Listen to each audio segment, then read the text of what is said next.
Today we're asking people what's dorkier, Dungeons and Dragons or fantasy sports?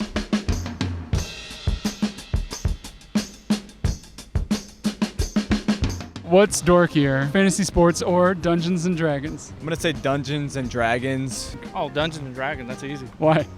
Because I play fantasy football, I don't know anything about Dungeons and Dragons. Why would you do that? Like, just play sports and make some money, and that's all you want to do in life. You'll be happier. What's dorkier, fantasy sports or Dungeons and Dragons? Oh, fantasy sports, for sure. Are you kidding? That's not even a question. I think fantasy sports is way cornier and dorkier. What made you say Dungeons and Dragons is dorky? It's not bad, but it's different, you know? I know a few characters for sure. And I'm like, bro, you need to get out, go to the beach, get some sun, some ass.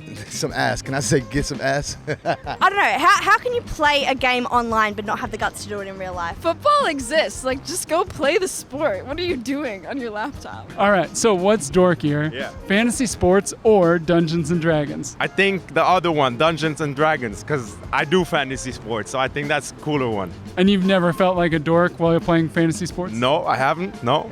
Also, I don't know what the other thing is, Dungeons and Dragons. So Do you do fantasy anything like fantasy sports or I just watch them on TV. what's your team?